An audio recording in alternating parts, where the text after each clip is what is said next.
વાલોડ ઉતરતી બજાર ફળિયામાં છેલ્લા 1 મહિનાથી વધારે સમયથી ગટર લાઇન ઉભરાતા ખુલ્લામાં ભારે દુર્ગંધવાળા ગંદા પાણી વહી રહ્યું છતાં ગ્રામ પંચાયત તંત્ર કુંભકર્ણની જેમ નિંદ્રામાં સૂતેલું. વાલોડ ઉતરતી બજારમાં ફળિયામાં છેલ્લા 1 મહિનાથી વધારે સમયથી ગટર લાઇન ઉભરાતા ખુલ્લામાં ભારે દુર્ગંધવાળા ગંદા પાણી વહી રહ્યું છે છતાં ગ્રામ પંચાયત તંત્ર કુંભકર્ણ નિંદ્રામાં જોવા મળી રહ્યું છે.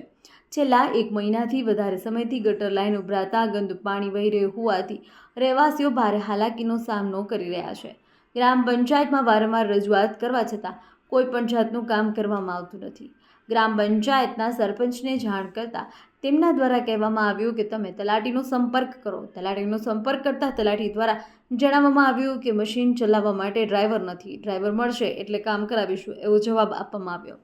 સરકાર દ્વારા ગ્રામ પંચાયતને ડ્રેનેજના કામ કરવા માટે લાખોના ખર્ચે મશીન આપવામાં આવ્યું છે.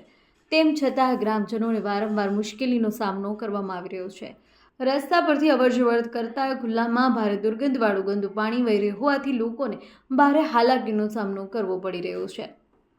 છેલ્લા ઘણા સમયથી ગટર લાઇન ઉભરાતા ભારે દુર્ગંધવાળું ગંદુ પાણી ખુલ્લામાં હોવાને કારણે ફળિયામાં નાક ફાડી નાખે તેવી દુર્ગંધવાળી ભારે ગંદકીનું સામ્રાજ્ય ફેલાઈ રહ્યું છે.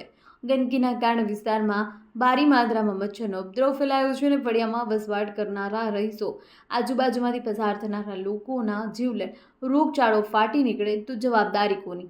અહેવાલમાં ન્યૂઝ વિકાસતા તાપી.